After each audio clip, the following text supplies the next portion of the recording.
Ms. Amanda Stohan, Deputy High Commissioner of Canada to India, Mr. Hitendra Dave, General Manager and CEO, HSBC Bank, Mr. John Tory, Board of Directors, Canada-India Business Council, Mr. Victor Thomas, President and CEO, Canada-India Business Council, distinguished ladies and gentlemen.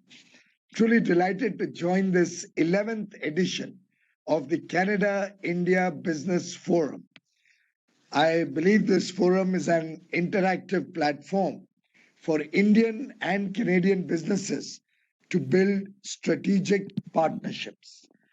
India and Canada have historical ties based on shared values of democracy, a multicultural, multi-ethnic set of people, and our two societies, our people-to-people ties, truly define this relationship. Canada is one of the first countries with which India developed diplomatic relationship sometime in 1947. Along with 75 years of independence, Azadi Ka Amrit Mahotsav that we are celebrating this year, we will also be celebrating 75 years of this long-standing partnership with Canada. Ladies and gentlemen, our people-to-people relations and the cultural exchange has deepened our bonds over the years. Canada is home to a vibrant Punjabi community who are actively participating in nation building. Diwali has been celebrated on the Parliament Hill for the last 18 years.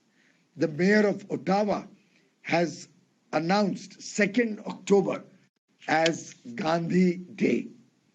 During the COVID-19, India became the pharmacy of the world, providing medicines, vaccines, and other pharma products to over 150 countries all over the world.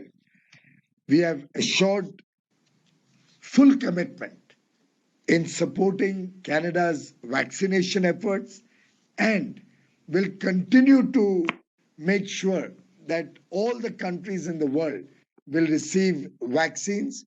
Our plan is to produce 5 billion doses of vaccine next year so that India can play an important role in saving the world.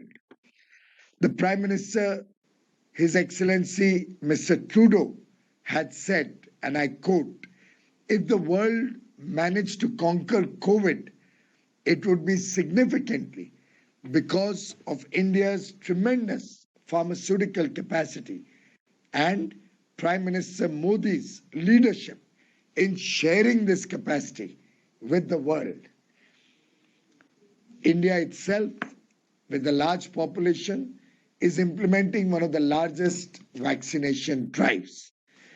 I'm sure in the months and years to come, we will continue to support the pharma needs of many, many countries, including Canada, so that we can secure all humanity.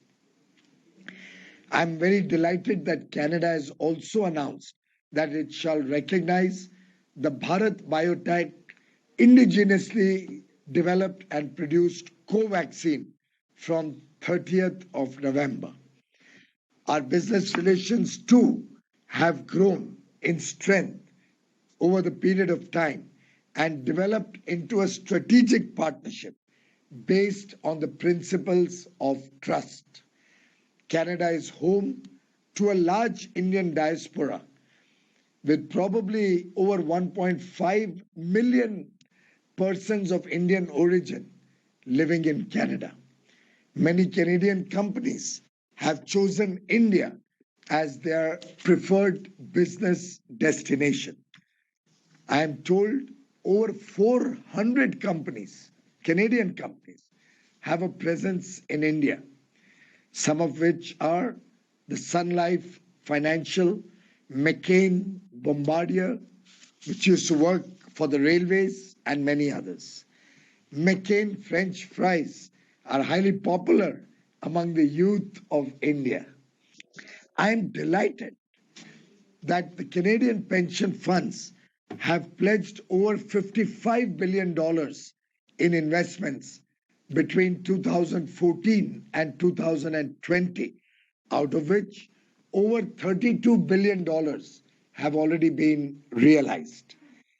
Key Canadian companies from India who are with Indian origin are TCS, Aditya Birla Group, SR Group, Wipro, Paytm, Infosys, which are contributing to the Canadian economy and serving the people and businesses in Canada.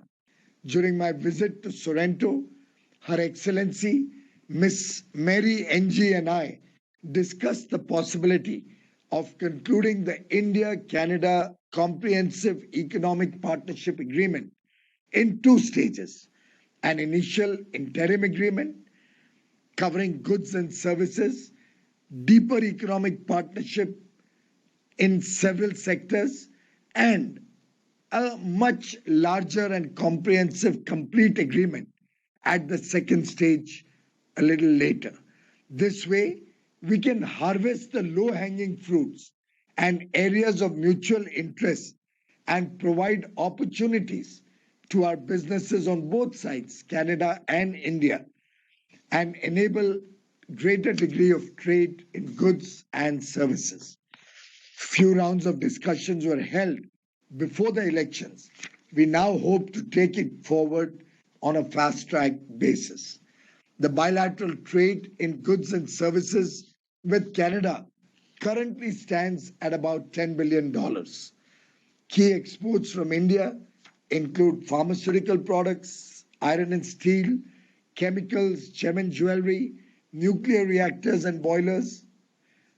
Key exports from Canada to India include minerals, vegetables, fertilizers, paper and pulp, ores. But certainly, I believe there's tremendous potential to grow this business, to grow the mutual trade to much higher levels. I believe India's competitive and comparative advantage in areas like textiles, footwear, areas in which we have traditional strength, and areas where we are building modern technologies like the services sector, our fintech, our agri-tech, our edutech, are all showing tremendous potential in our business with Canada. India is shaping up for a growth decade. The world looks at India today as a trusted partner. Over the COVID-19 pandemic period, India ensured rejigging all its processes literally overnight, providing broadband facility at people's homes, moving equipment, giving all the requisite permissions online on a real-time basis, so that we did not let down any of our international service commitments for a moment also, and thereby earning the goodwill of businesses around the world. We are already pursuing free trade agreements with several other countries like the UAE, Australia, the EU, very soon starting with the UK and the GCC countries, recently started already with Israel, and I do hope we can add Canada to this list of like-minded democratic countries with which we would like to expand our trade. We have gained the trust of investors around the world. Moody's recently gave us a upgrade. We have seen increased foreign direct investment and foreign portfolio investment coming into India. Recently launched the production-linked incentive scheme to incentivize investment in manufacturing in India. We have a single window system along with a land bank fully GIS mapped to help businesses locate their businesses in areas of their choice and get all their approvals or at least many of their approvals, through the single window, which we hope to expand in the years to come. India has announced a $1.4 trillion national infrastructure pipeline and nearly nearly a $100 billion monetization program, which we hope Canadian investors will be able to participate in. We are now a destination to look out for, and I'm sure that Canadian companies will take interest in the growing Indian market and the growth story of India. I look forward to joining the executive roundtable discussion next month with the Canada India Business Council. I see a tremendous potential for the India Canada collaboration if we focus on a few areas: agri and food processing, digital innovation, biosciences, seed technologies, supply chain and logistics, education, with student and faculty exchange programs, tie-ups between universities, digital education, virtual classrooms, skill development, possibly renewable energy, which is being expanded in India in a big way. There are so many opportunities for businesses between both countries.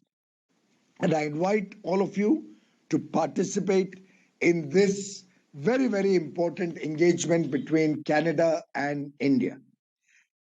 Distinguished ladies and gentlemen, it is often said great things are done by a series of small things brought together.